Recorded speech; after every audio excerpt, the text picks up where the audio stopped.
I thought we would have a little bit of fun today and talk about jewelry. We're going to do a little bit of a jewelry haul from a sale that I went to this past weekend, but we're also going to learn a little bit too, because not all jewelry is marked, and some jewelry is marked with symbols and not necessarily having the name of the company spelled out completely. And you can miss a couple things if you don't know what the brand, what the symbols mean or things like that. So I was going to start, I'll tell you the story about this jewelry sale in a second, but I was going to start by sharing one of the marks right away. And this is a brand we talked about with belts in the women's belts video, and that is Brighton. So Brighton has jewelry. And I realize looking at jewelry and looking at small marks on my little camera is not always going to be the best. So anytime there's a mark, I'm going to show you like this, but then I will put up a picture up close so you can see it better. So this little bracelet has a heart dangle on it. And is it on both sides? There's a cursive B. And so it's B for Brighton. So it won't always say Brighton. So I'm going to put up the cursive B here. It won't always say Brighton, but it will, it has a certain look. The belts kind of have the same look, and they will, another thing that might make it stand out is a lot of times the clasp on the Brighton jewelry is a heart shape. Now other makers are going to use that too, but if you find the little heart dangle with the B, that's Brighton. Now Brighton jewelry is collectible. It gets retired, and people still want certain pieces of it. What I was going to look for, I found the name of this, okay, Venus Rising is what the collection that this belongs to. So I think I can get about maybe 25 is where I'm going to shoot, like $25 for this one to well, maybe 25, 26. I paid $4 for it at this jewelry sale. So that was the first one, B for Brighton, but cursive B, and keep an eye out for that. Now, so the story with this sale was, it's a local thrift store, has a sale once a year. They save up all their donations. It's in the next town over, and it's like a smaller charity thrift store, and it's a Seroptimist, if you've ever heard of that organization, but it supports women and it supports girls and different programs and things like that. And so people donate all year. They put a little bit of jewelry into the thrift stores, but for the most part, they save up all the jewelry for their once a year sale. Now, it was Saturday. I knew it was coming. I did not feel good. I honestly did not feel great. And I was like, oh, should I go? Should I go? Should I go? Of course I want to go. But I was like, it was raining, didn't feel good. And I thought, oh, just get up and go, just do it. You can stay for half an hour or whatever, and then come back. And so I get up and I rush around because I want to get there right when it opens at 10 o'clock. And I rush around and I totally left my phone at home. So, okay, so now I'm going into this sale blind, which is fine because they do such a nice job on this sale. Now, I wanted to tell you I didn't have my phone, so I have no footage, but I have footage from last year. So I'll put that up here. As you can see, they have tables and they have, it's set up in the lobby of the little local theater, and it's just done so nice. Like they display everything like super nice. They put the necklaces on little cards. They tell you how long the chain is.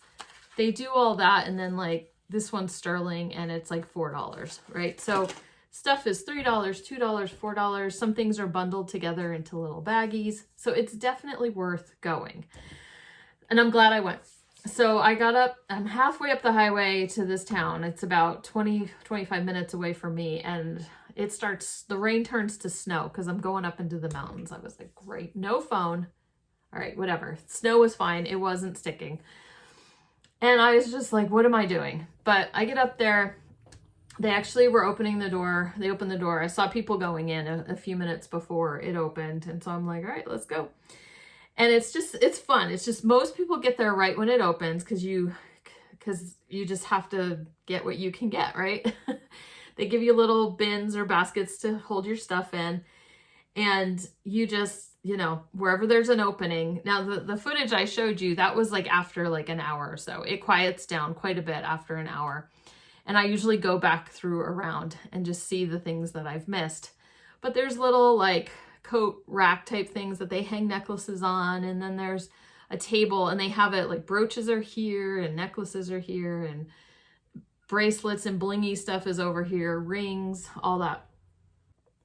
Okay, sorry about that. Lost my train of thought. It was getting dark in here. I thought I should go turn on a light. Let me just get into showing you some of the things that I found, and we'll talk about some more brands along the way. Some of the things I found, I still have to do some more research on, but I found some other things that are clearly, I know exactly what they are. But the first table I hit when I went in was this, was the table for hair accessories. So this is a hair clip. I'm not exactly sure of the metal. It's not marked in any way, but I was like, it's a mermaid playing a ukulele or a guitar and her boobs are sticking out. So like, why would I not get this? It was like $2 or $3. I have no idea what I'm going to ask for that one. There was another hair clip I picked up there. It does say made in France and it's glass, but it is chipped, which I couldn't tell until afterwards. So I don't know what I'm going to do with that one. Non-jewelry, this was kind of on their vintage table, so not necessarily jewelry, but do you guys know what this is? This is a baby rattle, and it's just plastic up top. It's not like Bakelite or anything like that. The elephant should be sterling. He's not marked in any way, so I probably still need to, you know, with my loop kind of go over it and just double check. But he could be mid-century. I'm just gonna throw it on Ruby Lane and see how he does. So that was kind of fun. I'm not going to show you everything. I just want to show you the highlights. Obviously, there's actually even more stuff. So this was the size bag that I brought home from this sale, okay? And I spent about $200. Now, when you see what I'm going to show you, that might seem high, but there are some things that I'm not showing you because I've already given them to Mr. Pish Posh and he's already listed them and put them in our inventory and everything. But it was mostly watches, and that's where like the value of things added up, because most of the things I got were like $2, $3, and the watches were a little bit more, $10, $20. I knew Mr. Pish Posh likes to play around with researching watches and things, and I thought for 10 or 20, we can at least get our money back if they turn out not to be worth anything. A couple of the watches were Coach, and there was a Guess watch. There was some other vintage men's tie clips, things like that I just kind of picked up, and that I don't have down here. I'm just showing you the jewelry. But let me also show you, I have one other thing that's not necessarily jewelry. They did have jewelry boxes there too, you could pick up. Just fun, just a nice sale. And I wish it was more than once a year, but that's okay. I also picked up this little trinket box, which actually surprised me. This, I believe, actually was in a bag of like several things were all together in this bag. They kind of lotted some things up. And this might have been in the bag that had green jewelry in it. So I ended up with, I couldn't believe it. In this bag, I thought it was going to be like stuff that wasn't great or broken or just like newer jewelry. But in that bag of green jewelry was this set of this enamel flower. You can see the back.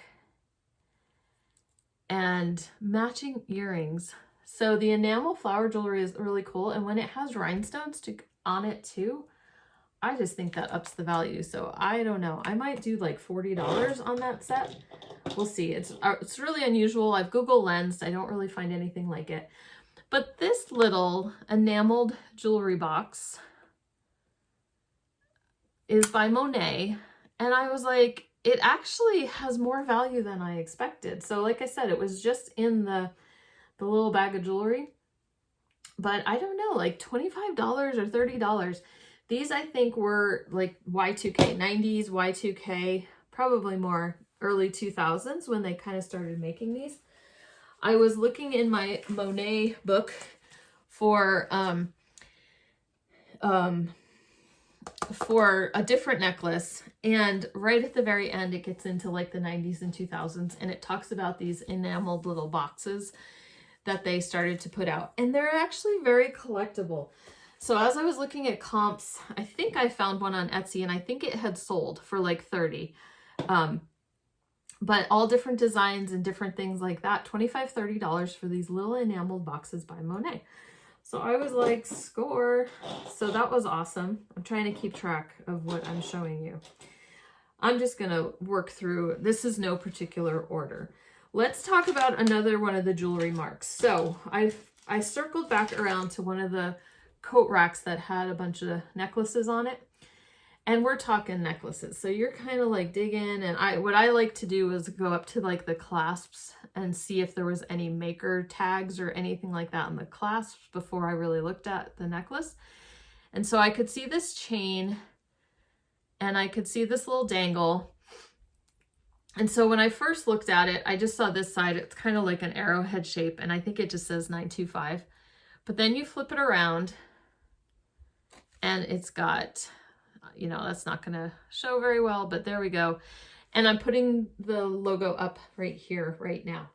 So you might not know that logo at first glance, but that's Silpada, and Silpada. I can put that up there too. So that's something to take keep an eye out for. It's also, this was $3, and here's like the whole necklace, little swirls. So this is kind of classic Silpada. Like if I knew them better, like I might have seen this part and been like, oh, I know what that is, right? So, and I think they also have designs that get retired along the similar lines. I'm not sure that they have names, but it's possible that the lines or the pieces have names as well. I'll have to keep researching this one. But I was excited to see that because then I knew exactly what it is. It makes it easier to list as well. And I'm thinking same thing. It's probably like a $25, $30 necklace, but any piece of Silpada that I've had in the past sells very quickly.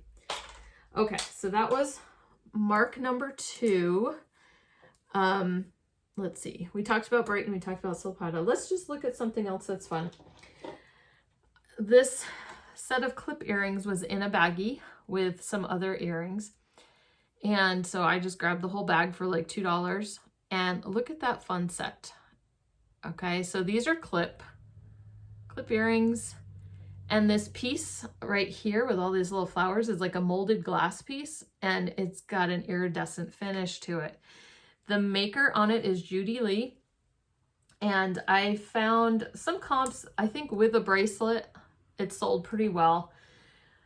So I think with just selling the earrings by itself, you know, I can kind of, I don't know, make up a price. Same thing. I think I'll shoot for $30 or so for those. Okay. Similar lines. This one is unsigned, but look how pretty that is. All different colors in the stones. They kind of purple and blue. The bottom ones have like this Aurora Borealis finish on it. So it's going to be 50s, 60s. And then here's the back. I don't know that there's anything on there that would identify it for me. But I'll do some more research as far as who this could possibly be, if this was an unsigned special thing by anybody. But I just couldn't pass that up. Same thing, $2 or $3 for that one on the brooch table. Let's look at these. I guess I could include this in my little list that I'm giving you today. So horse earrings, the one of the tables set up at the sale is like labeled Montana. And so it's Western jewelry. It's, you know, Native American style, things like that. Horses, anything with horses. I picked up some horse brooches from the sale last year that sold really well. So I picked up these earrings. They're $2 and they're just the mark is JJ. Now, if you get into selling jewelry, JJ is one that you'll come across quite a bit, and it's very like novelty jewelry. It's usually, I've sold quite a few pins that are cats that are doing funny things. I didn't really see, I saw this pair listed, but I didn't really go deeper into like solds past the 90 days on eBay, but anything with horses usually sells. So we're talking like $15, $20 for something like that. But JJ can be popular. It's very whimsical. And JJ stands for Jeanette Jewelry. So if you want to add that to your list, it can kind of be like a little bonus one for today. But JJ, if you see that, it won't ever say Jeanette Jewelry. It says JJ, and that's what that stands for. But plenty of people list it just as JJ, and you know, people know what it is. Now, I also picked up this pendant. This might just be for me. And then you stone people are going to have to help me. I know it's most likely a type of jasper. I just can never remember if landscape or picture or whatever, or if you guys think it's something totally different, let me know in the comments below. But it's sterling, and it is marked SJ, which I found out is Sagen, right? S-A-J-E-N. So Sagen has like lots of pieces like this with these natural stones and things like that. So that one was kind of a new one for me. I've heard the name, but I've never found a piece before. And so SJ, that can be one to keep an eye out for. Some of the pieces that were more elaborate and more different types of stones and things like that were selling for a fairly good price. But like I said, I might just keep this one because I love that type of stone. Speaking of SJ, I'm going to throw one of the other brands in here. If you haven't seen the belt video, was it the belt? Yeah. If you haven't seen the belt video, I'm going to talk about this again. And SJ made me think of it. So I don't have an example right now of the jewelry. I'll try to pop up a picture of maybe some earrings I've sold before, or just the picture that I used for the other video. But basically, SJ can also be St. John. And so here's a logo for St. John. Sometimes the jewelry is spelled out. Sometimes it even says St. John around the front of the earring. It might say St. John somewhere on the clip or something like that.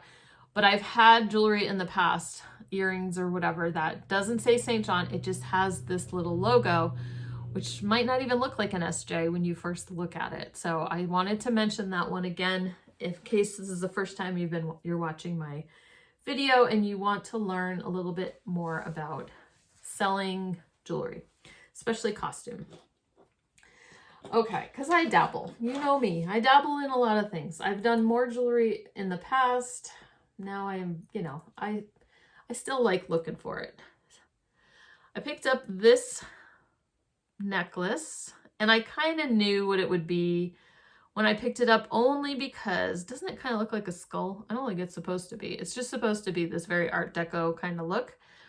But this mesh necklace, and it is missing a stone. I didn't realize that till I got home, or maybe the stone, I'll dig around in the bottom of my bag. Maybe it's in there. But the maker of this one, this is so like 90s Y2K. The brand is Sweet Romance. I'll try to take a picture and pop it up there. But I found, at that same sale, I found a bracelet last year. And I sold it on Ruby Lane for about $22. So it wasn't like huge money, but it sold really quickly. And similar, very revival style jewelry. So from like the 90s Y2K, but like revival to like Art Deco and different time periods like that. So I'll find a picture of the bracelet that I sold and I'll pop that up here. So I'm not quite sure of value. My quick search on eBay did not yield this one, so we'll have to see what more research will show me. So speaking of revival jewelry, I'm going to mention this one next. It was also on my list. Let's see, we talked about Chapita, St. John, Brighton. We talked about JJ. We'll throw that in there. SJ, my other SJ, Sagen. And then also SJ for St. John. Okay, so but speaking of revival, this one kind of surprised me, but I got these little clip earrings with this nautilus shape. And I looked on the back to see a maker, and this is going to be hard to see, so I'm going to have to put up other pictures. But the back of the earrings themselves have a swirl pattern, and that's your identifying mark, okay? So I have other examples. I'll have to just throw some pictures up, but the company is called 1928 Jewelry Company, and they specialize in kind of revival, mostly like Victorian revival styles. So this is not one of theirs, but it's that kind of idea. All right. So you find jewelry that kind of looks like that. I have had no problem selling it. It's not high money, $15, $20, things like that. But it, a lot of people don't know what it is, because sometimes there's a little hang tag that says 1928 and sometimes it doesn't. So you'll have this fancy bow brooch with swags and ribbons and, you know, pearls and flowers, and it's very romantic and everything. And then the back of the brooch will have this, swirl design. So this is a little different because it's this, you know, nautilus kind of shape, but I'm going to do some more research on those and double check that that's what I've got. Now, speaking of unsigned earrings, I'm going to share these. This is another good one to know. I don't think I have found these before, but I had read about them and heard about them. And honestly, I think I missed another pair. I think there was another bag that had them in it. So here's the style, okay? There's like stone, there's dangles, and they are not marked. But the making of them is very distinctive, and you can see how like the clip slides into there. So I looked up Chapita earrings, C-H-I-P-I-T-A. And I found, I think, a brooch that matches these exactly. And I think the brooch was marked. So Chapita earrings will not always be marked. What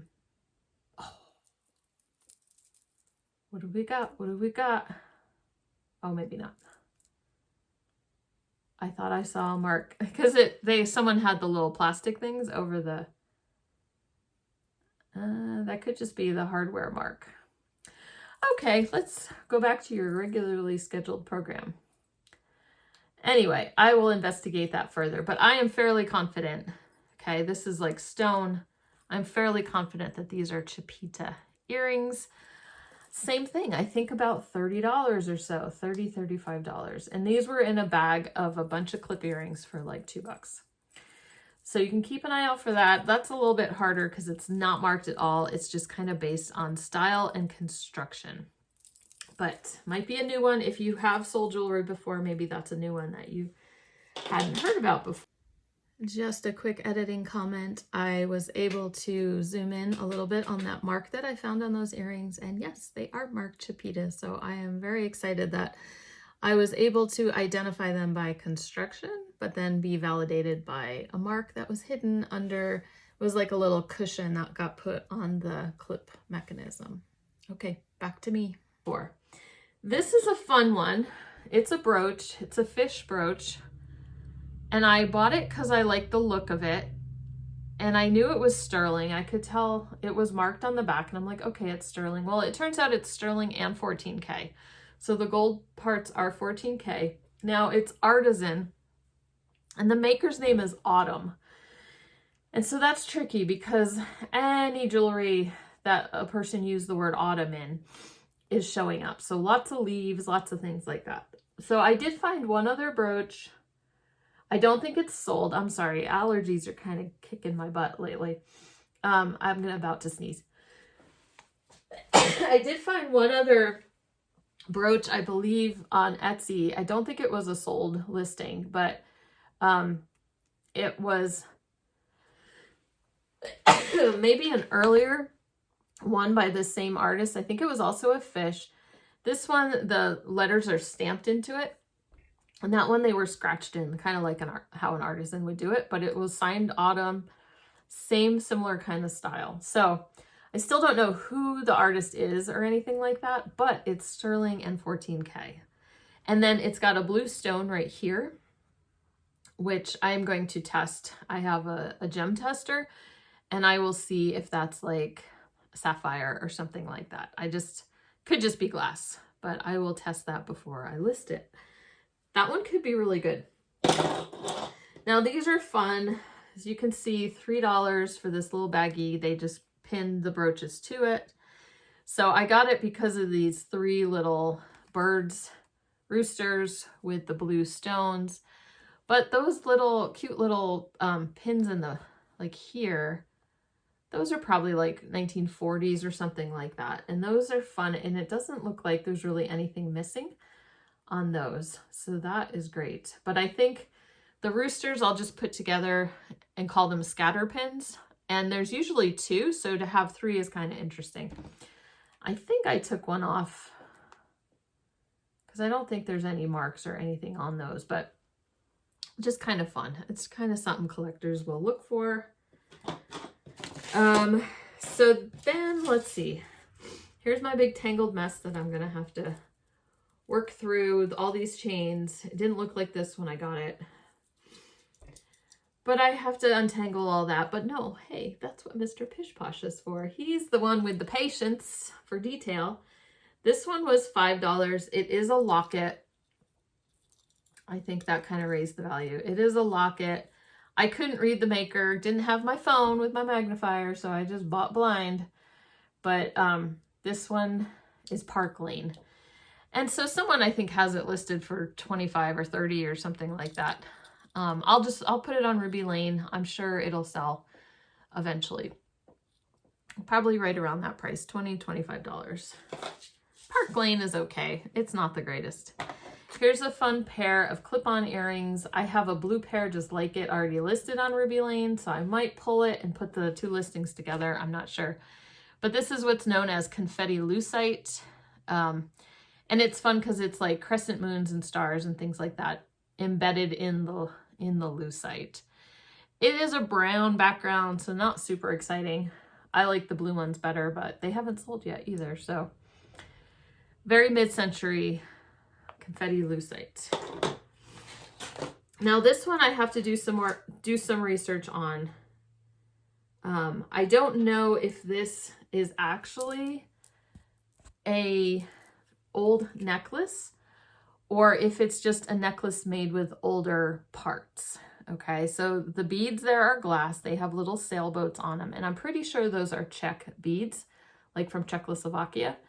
I'm just trying to figure out the hardware and if the hardware is older and if, you know, the rest of the beads are older or not. I have this feeling that somebody just made the necklace to look, you know, kind of 1920s. But I will ask. I have people. I'm in Facebook groups for jewelry, and I will ask what people think. In any case, because it's got the beads that I think are older, I think it'll be okay. So let's look at another necklace that's rhinestones. And this one is marked, I don't know how to say it, Bogoff. Bogoff. B-O-G-O-F-F. And this is kind of very typical for Bogoff. Bogoff. Bogoff. And they have a really nice clasp here in the, you know, little dangle in the back of the clasp, or at, you know, I think it's just a hook. You hook it where you want it kind of thing. And wow, it's tight. Okay, here we go.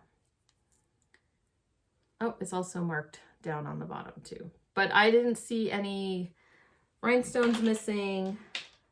I will look closer. And I don't see any dead rhinestones either. That's where like the clear rhinestones kind of go yellow or black. So I don't know.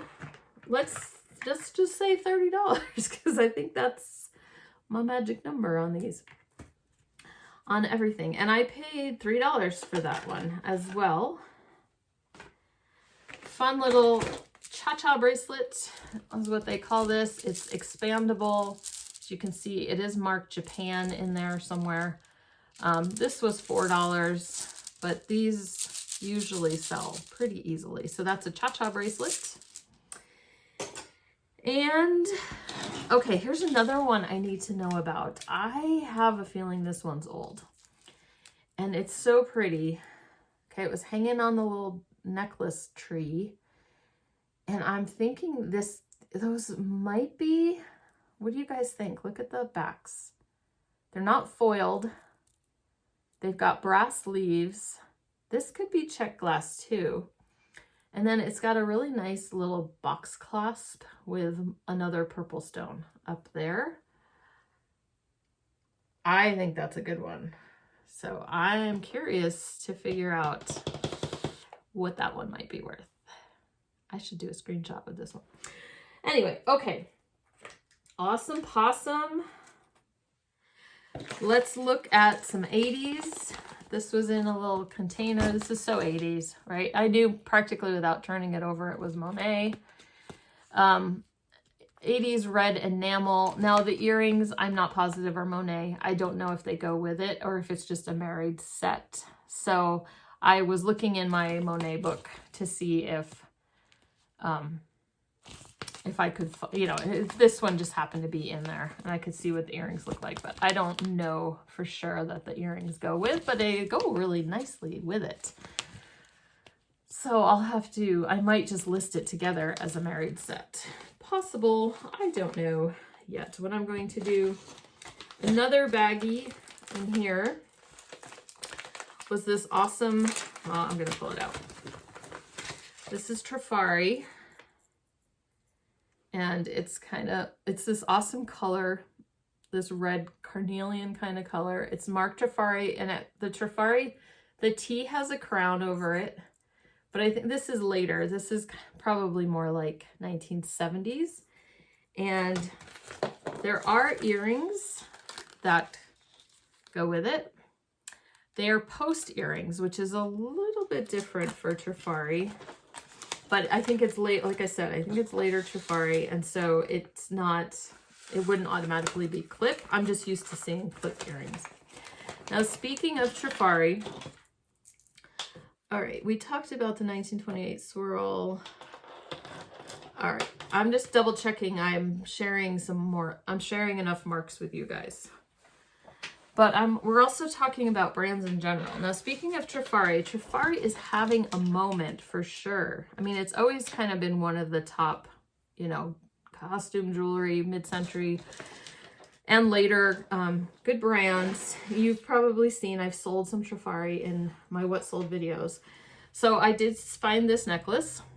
This one was $5, and it's leaves and pearls. Now, this is so surprising. If this was like a little bit thicker, if it had rhinestones, whatever, if it was more of a collar kind of look, some of those Trifari with pearls, just gold leaves and pearls, are selling for like $200. So I have some others I need to get listed. Like I've got this brooch and earrings I picked up,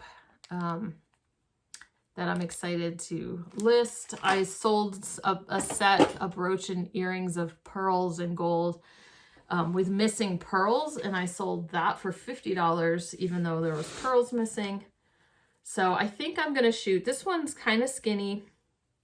I think I'm gonna shoot for 75 on this one is what I will kind of shoot for. You know what I mean? It might be a little bit lower, you know, it just depends on, I think there might have been a spot or two. Was it this necklace? I might need to clean it up a little bit. It might have had a little bit of verdigris in it where it kind of turns green. I'm not seeing it now, so it might have been another piece I was thinking of. But that usually cleans up okay with white vinegar. And then this one is also Monet. Right? Yes. And it's just this, you know, it's got like 7 strands. I think this is like 80s and 90s as well. So very, you know, slinky strands of multi-strand necklace. Graduated, not all the strands are the same, you know. I'm going to end, okay, no, first of all, I'm just going to give you one more mark to look for. I'm putting the mark up here. And the only reason I'm mentioning this brand is because if you get into selling costume jewelry, you will see this mark. All right. You join any jewelry group, it almost gets asked about like every day. And if you can see, it's a crown, like a laurel, it's P&D, and it's Premier Designs. Now, some Premier Designs can be great. I don't have an example to show you at the moment. I've sold some. It can take a little bit longer to sell. It's not super high dollar. Some stuff, you know, it'll depend on style. It's kind of like the belts, right? You know, style was better than the brand name. So depends on the style. So I just wanted to give you one more mark to know and then help you make a decision, because you could look at it and be like, ooh, this is really good. And then you see this mark and then you're like, oh, it's Premier Designs. And then you can make your decision based on that. Okay, one more bracelet, necklace, and then I gotta go make dinner. Today is my anniversary. It's my anniversary, and I am spending my anniversary talking to you guys about jewelry. And I'm gonna go make dinner, and that's my exciting life. But Mr. Pish Posh and I have been married for 25 years. Believe it or not, as you from my youthful countenance. And we'll do something eventually. We're going to be out of town this weekend, and we're going to be thrifting a little bit. So that's always fun.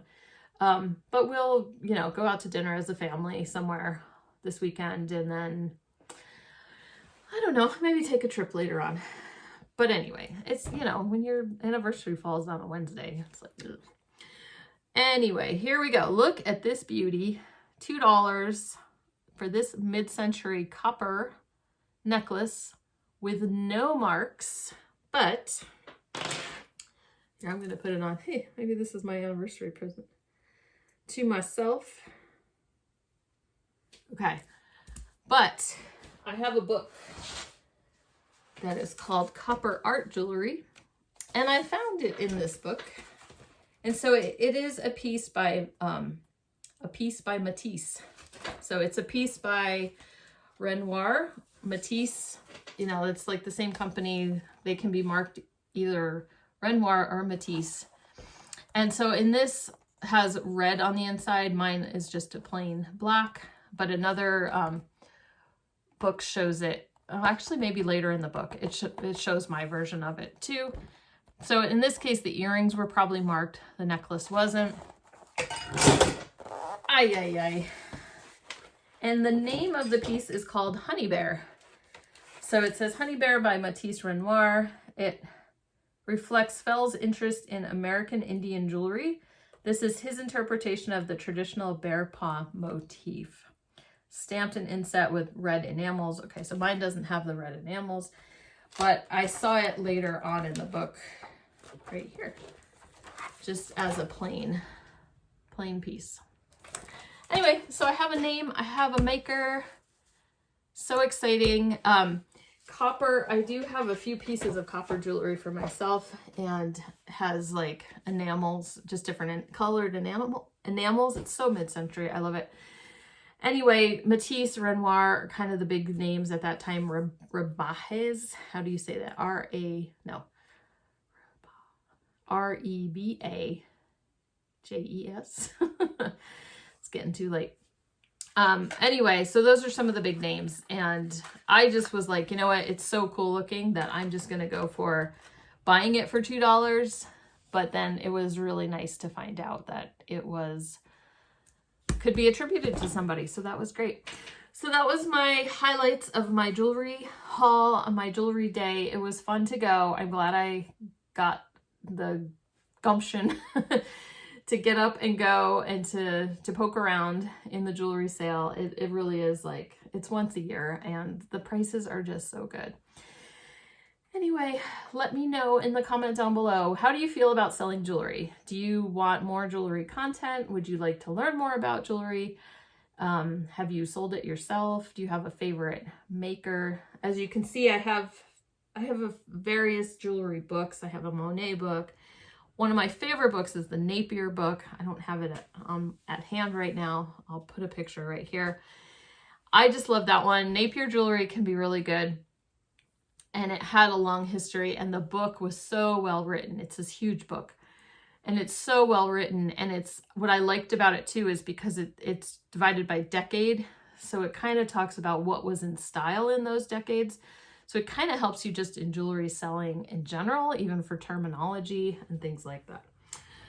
And they had just a very interesting history. So I'm gonna go make my fantastic pork chop anniversary dinner, and I will talk to you guys later.